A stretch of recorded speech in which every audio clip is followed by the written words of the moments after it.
you awake? I thought I heard you get up. Yeah, I'm awake. Sorry, I just can't sleep. Are you thinking about him? Yeah, a bit. Usually get back to sleep, my love. I'm fine. No, it's okay. What else is on your mind?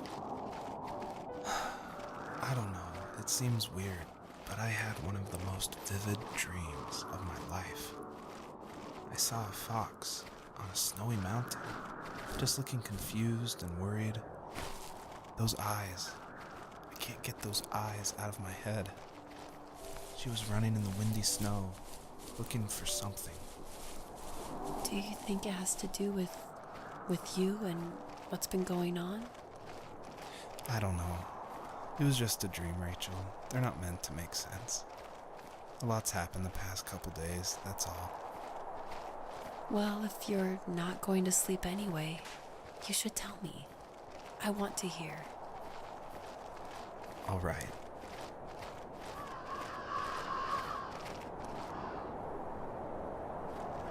So, not far from her home, she followed that path to something unexpected.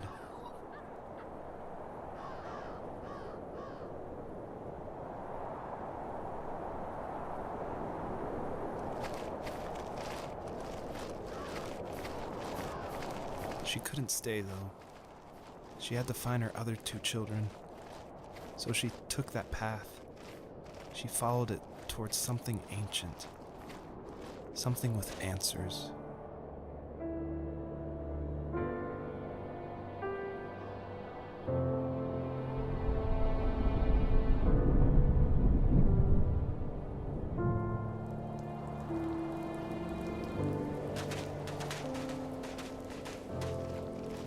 The fox looked high and low, searching for any sign of her cubs. Points of light showed the way to this ancient tree. It was as if each one had a story to tell, all their own. The land was trying to tell my story, too. I felt like I was right behind her the whole time.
Did for a living? Wasn't he like a lumberjack? That's one way of putting it. If wood was a canvas, then a carving knife was his paintbrush. Even after working a 50-hour week, even after his hands were more splinters than skin, he would bring home the nicest piece of Alaskan weeping cedar and make me toys. That wooden train was the first toy I can remember, and I loved it. I just knew from a young age I was going to be a lumberjack, like my father.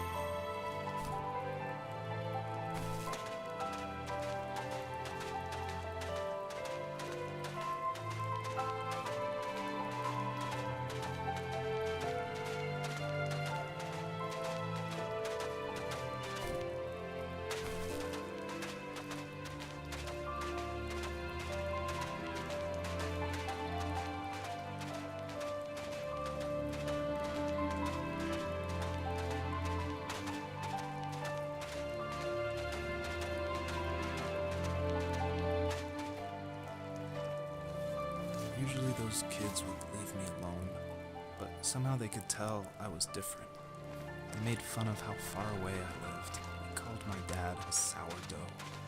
I was a blabbermouth as a kid, telling my dad stories I made up for hours. But after that show and tell, I didn't tell him much anymore. He didn't know exactly what was wrong, but his best guess was that the toys he carved weren't cool enough.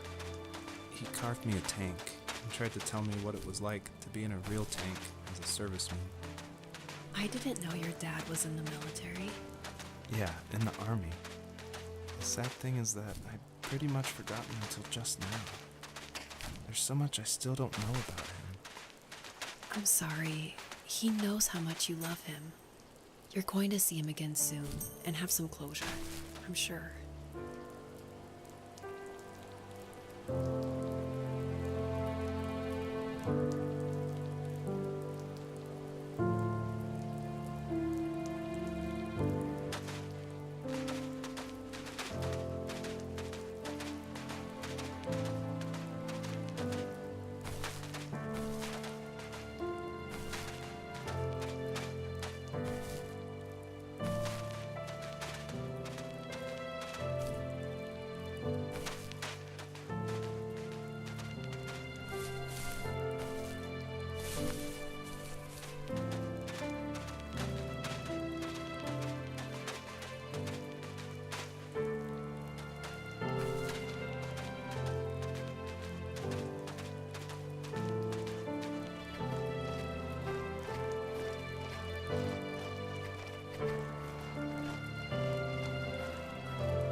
Ask myself, why talk to anybody anyway? Why bother when I'm happy by myself? I started drawing a lot, mostly animals I saw in the woods by my home. I then imagined designing my own hideouts with things like TVs and pantries full of chips and cookies. I think that idea of leaving home and drawing blueprints started my career. I found a lot of solace in that. I'm not surprised, but I did the same thing, you know? There's something special about having a place to call your own. And now look at us. Well, if you count renting in an overpriced city. It's as close as we can get for now.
As a kid, did you ever do show and tell in your class? Yeah, I think I only did it once, when I was in the 4th grade. You know how my life was around then. I wanted to show my class what helped pass the time and distracted me, so I brought a dozen paper cranes I had made. I think I told everyone how badly I wanted to be a bird and fly, embarrassingly enough. Don't be embarrassed. Every kid wants to fly. For me, it was another toy from my dad, a wooden boat. I remember guarding it so carefully in my hands as I walked into class. When I sat down, a group of boys immediately made fun of it. They asked which trash can I found it in, or why an ugly log was my favorite toy. When I got up, I didn't even want to tell them my dad had carved it. I said it was a joke gift my friends had given me. Kids can be so cruel. Some of them are. I shouldn't have let them get to me, but it did. It's amazing we bounced back at all.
My teenage years were full of sketching, angst, and trouble. I wasn't popular or unpopular. Maybe just forgettable. I guess that gave me a sense of freedom, so I hung out with crazy kids, doing crazy things, even though I mostly just watched the chaos ensue. We did it all. Put fireworks in mailboxes, hide roadkill in people's garages, break windows of the barber shop in Anchorage. My dad was furious, but he was so busy working he couldn't do much to stop me from going out. I think being an adult means there's no one to stop you making hard decisions. He had to make a living, and he couldn't be in 2 places at once. Yeah, I realize that now. But at the time, I was sure he was more interested in growing his business than what was going on with me.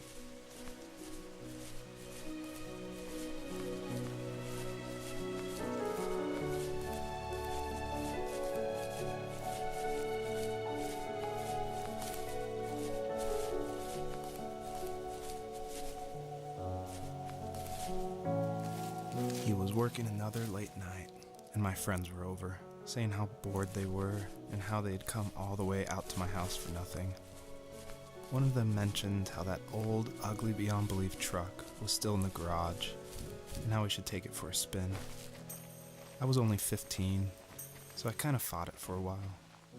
The next thing I knew, we were careening around the mountain path, rocks spitting onto the sides of the cliff, while my dad's cringeworthy bluegrass blared out the speakers. I drove while my friends were in the back of that yellow and purple truck, throwing beer bottles and trash at anything remotely interesting. Felt like I was soaring in the air with borrowed wings. But all good things have endings. A cop outside of Eagle River pulled us over after he saw us in a bottle rocket into someone's yard.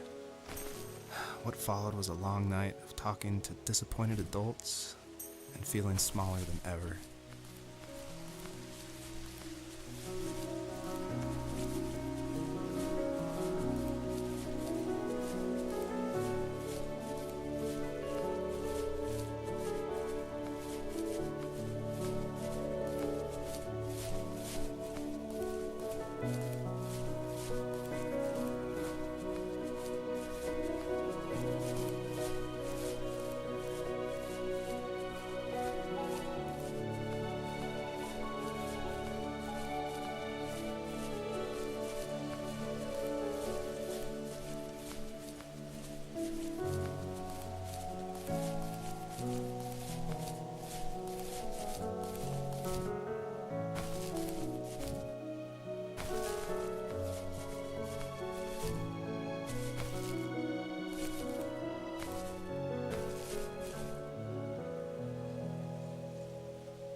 After he drove me home from the police station, I blew up at him, saying how I never wanted to be like him, how I was gonna be someone and leave that hick icebox for good.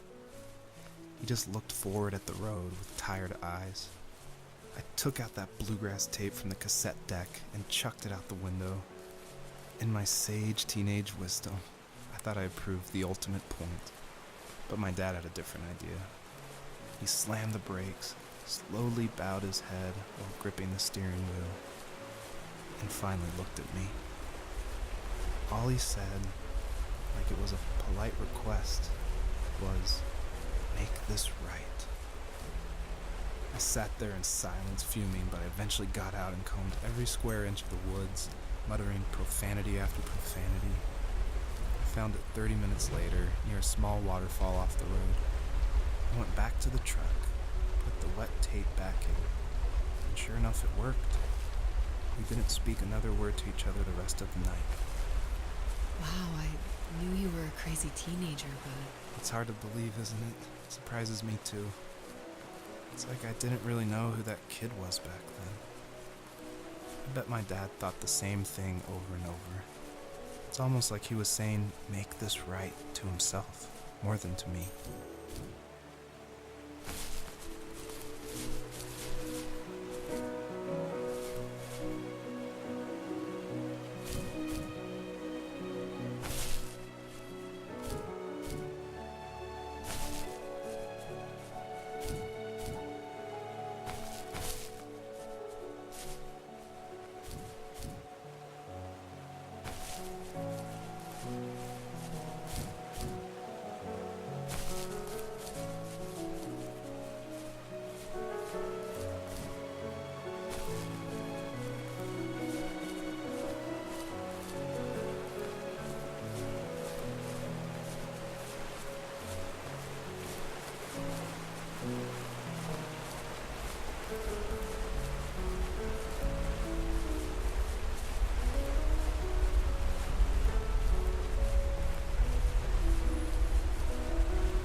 If there was some way I could take my love of drawing and turn it into a way of escape, nothing would make me happier.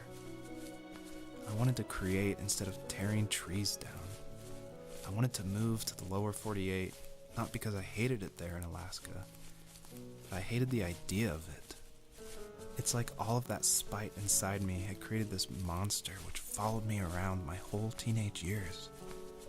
I put so much energy into doing what others didn't expect of me. Why did I do that? there's one fact you're forgetting, though. If you didn't have that fire in you, we probably would have never met. You're absolutely right. Maybe the destination is all that matters in the end. But then why am I awake? Why am I seeing this fox go on her journey? And why can't I stop thinking about my dad?